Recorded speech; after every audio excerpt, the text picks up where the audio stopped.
Hello everybody.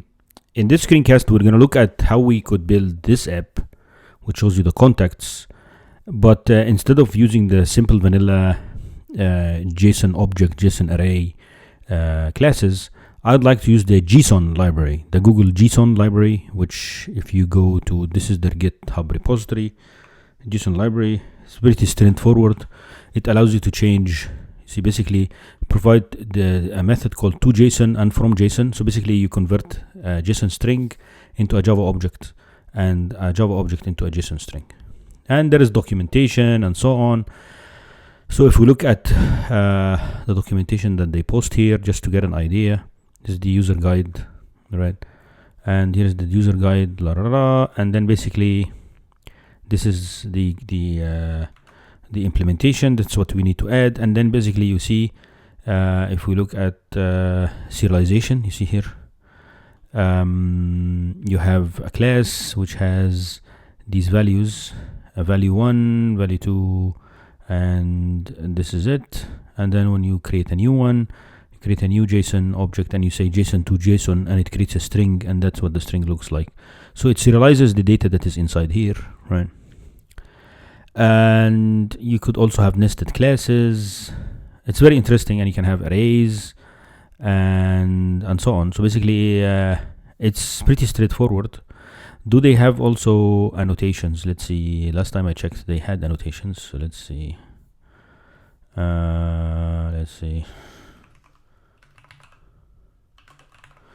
They don't need to use any annotations. Okay, so here is serialized name. So basically the name in JSON that you want it to appear. So basically we can use annotations if we need to.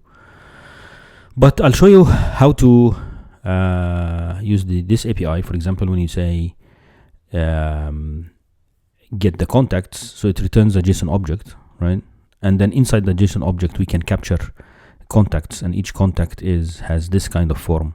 So let's see how do we do this. So basically, if we're going to do this, I need to add the library. So I'll go here and add it. Here, I just copied it from all the way up here. They had it here. I copied it, right? This is the dependency, and I think it will import the dependency.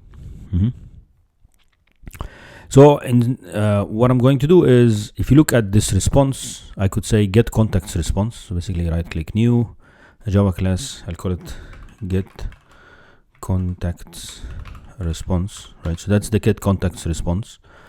And basically in that response, I'll just copy the whole response, Control A, Control C, just because that's what is going to guide how we do business here. Meaning, let me close this, get this to the side a little bit here so that you could see it, and then bring the other screen to the side here so you could see both of them. So basically you see it's a JSON object, and inside the JSON object, that JSON object is going to be called get contacts, and inside it there is a status. If I want to capture the status, it's a string, so I'm going to say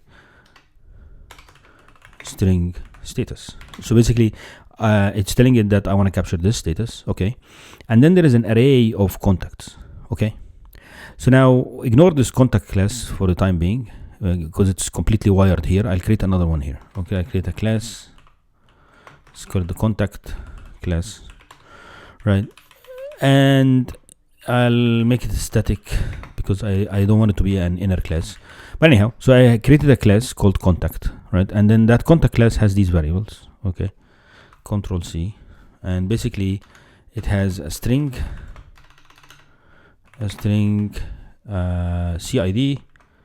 CID, name, email, phone, and phone type. All right. When you are using this, also you need to have an empty constructor. This requires you to have an empty constructor. Okay, so I'll go here, create a constructor that has nothing in it, and then you can have other constructors, but you should have the default constructor.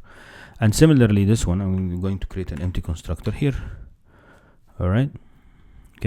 Okay, so if you look here, we're only able to capture now status, right? So basically you see here, we're able to capture status. And you see that the class matches the JSON. So you have status string. Now we want to capture contacts, and the contacts is an array list of what? Of a contact. The contact, we already defined it here. The name of the variables matches the name of the variables here. And basically this means we have an array list, and this array list is going to hold contact, and I'm going to use this class, not this class, because that's the one that we just created now, and I'll call it what I'm going to call it contacts. So we are capturing contacts, which is matches the name here, contacts, status, and contacts. And then inside contacts we have a contact, and the contact, you see, it has the same variable types, or the variable names, and the types match, right? And we're good. So basically we have this taken care of here. Now if we go to the let's say the contacts fragment, or let's say this is the contacts fragment, right? And this is get contacts, right? I want to show you that I'm now able to get the contacts, right? Now I put it as a nested class here, static class here, just so that I don't create so many classes, because sometimes you have so many classes that you have to implement to capture different kind of components in the JSON. So it's a good idea just to have it all inside one class, declare the static, just for organizational purposes. All right. Okay, cool. So now here I have the body, right? Now in order to use JSON, it's very easy. I'll just use JSON. There's JSON, and JSON equal new JSON. Here it is. Okay. And then you want to go, you have the string, you want it to go JSON from or to JSON. I want to convert it from JSON, or sorry, to object, right? So basically I want to convert it to an object to, and I want it to, whatever returns or from JSON to an object. So basically from a string to an object. So basically what's the string? The string is body. And then what's the object? Get JSON response dot class. Okay, and here we are. So this is meaning it's gonna it's going to do the parsing for you, and this is the get JSON response and so on.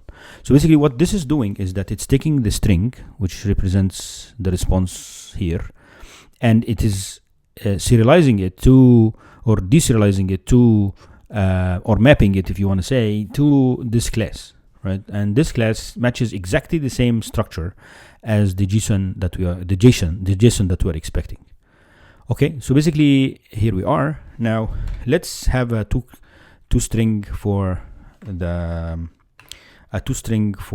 contact here, and a toString for the response. All right, and let's see what it looks like. So basically I'll just go in here and say log d, and I'm going to print out this get contacts response. All right, and I'm going to remove the body. I don't need that here, just to show you what the contact response now has. Okay, let's run it. Okay, here we are, just to show you how to use the library. It's very straightforward. Now you see here, get contact response, status is okay, and here is the contact. It's an array. Maybe another way to do this is I'm just printing it so that you could see it. What I could do is I could put a breakpoint here and run it in debug mode.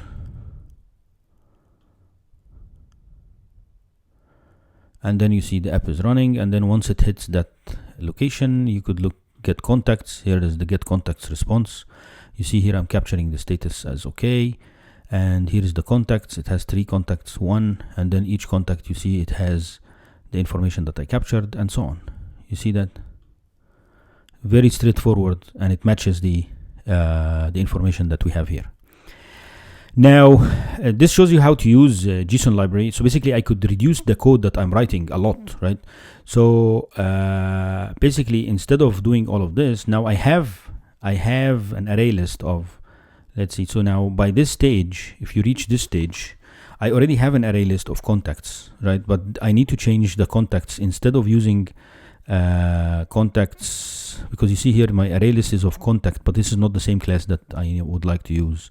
So I would like it to use get response, let's see, get contact response dot contact. That's what I would like it to be, to use this class, not the class that we have created before. And now if we scroll down a little bit, all of this code we're going to remove. Now we already don't need to have contacts array list at the top, right? We already have it inside this response, right? We have it already inside the response. So what I could do, I could say the contacts dot clear, for example, and then contacts dot add all from get contact response dot contacts, something like that. You need to add some getters and setters, but to the class, just so that it makes sense here. So basically in the contact, I need some getters and setters. There it is. Let's add some getters and setters. And also we can also implement serializable because we're going to send it over. So here we are. So we're good here. We added the contacts here, and then basically I'll do the same thing here. Do it like this. I don't need all this code, so I don't need to parse, right? And I'm using the contact this way. I don't need to parse. And then similarly, this one is gonna be the get response dot contact, right? And we're gonna fix all of that because we're using it all over the place. So basically, this is the class we're going to use. Get response dot contact,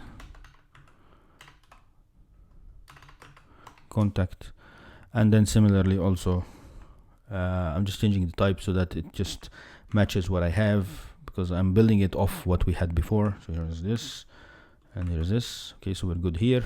Now we're gonna fix this one in the activity, but I think we're good to go. So basically, right now I'm doing the client, I'm doing the JSON response, and then from the JSON response, we are getting the contacts, adding it all here.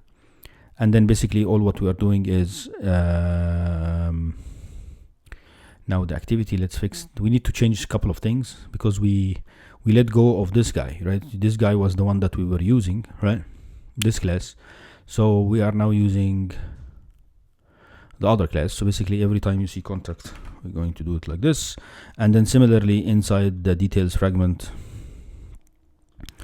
in the details fragment also we need to make it this class. Here it is, and here it is, just to be consistent with the class. And then I think we're good there now. So basically, if you look at the activity, now it's gonna accept a contact, move it on. But you see, I just want to show you how easy it is to do the JSON parsing. So basically, you just have to pay a little bit of attention on creating the response class to match what you have here in the JSON. Now when you run it, you'll see it's exactly the same. You run it, here it is, and you're getting these. You see, if you delete one of them, it works, right? So it's exactly the same. I'm just parsing using the JSON library, right? So yeah, so please let me know if you have questions, and it's very straightforward. You want to use annotations, so we can, let's see if we can play with annotations. So let's see, Control F, annotations, right? So basically, let's see, I think it's called serializable name annotation, right? So basically the annotation is serializable name. I see it could require some kind of code that we have to include, or maybe another library that we have to include. So meaning, what is that is basically, if we don't need this one anymore, just to avoid confusion, let me delete it. Okay, here it is. Okay, here we are. Get response, we are using the context that's here. Now, for example, let's say they are all capital letters here. So we could do string CID, for example, right? And what I could do is, instead of it having a capital letter, I want it to be a lowercase. All right, so basically now I could do here, see if serializable name, and then it needs a value. The value is CID. So basically what we are telling it is that in the Java object is going to be called CID, but in the JSON it's called CID. All right. Now let me remove CID from one of the objects here, and basically I'm going to make it just so that it's consistent. I'm just editing the getter and setter, but let's say I run this and see, does it work? Am I able to get, okay, this is going to be CID. All right, let's run this and see, would it work? So now let's say we go to the contacts fragment, and I'm going to put a breakpoint here, okay, and run it again. All right, So sorry, run it in debug mode. The question is that, am I bringing in CID when I'm parsing? So let's see. Okay, here it is, get contacts. Here's contacts. Here's the first contact. And you see here, even though it's lowercase CID, it's still bringing in the ID. Why? Because you told it that in Java, in Java locally here, it's going to be called CID, but in the JSON, it's called capital CID. And you can do the same thing for the other ones. For example, I didn't remove the getter and setter because we use it in a lot of places in the code. So that's why I didn't remove them. But you can do the same thing with the string. Let's say string name, okay? And you go here and you add the serialized as a name, capital N, N-A-M-E. And then I can remove this name altogether. And now here it is. And this is name. And this is this dot name equal name. So now when you run this, you'll see that also the name is coming in correctly, even though it doesn't use the, so when you run it, let's see, it will display the name, right? If we are able to retrieve it from the JSON correctly, see here.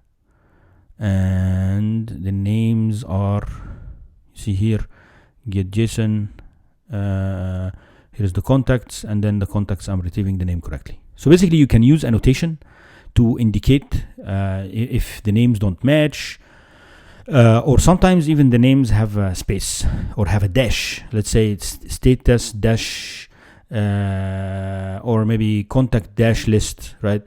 And these names are not going to match very well in Java. You cannot have a name that a variable name, it is email dash in or something. In that case, you can't. So basically what you need to do is you need to use serialized name. So basically that's the name in the JSON, and that's the name, the corresponding variable in Java. Okay. All right. So please let me know if you have any questions. Thank you.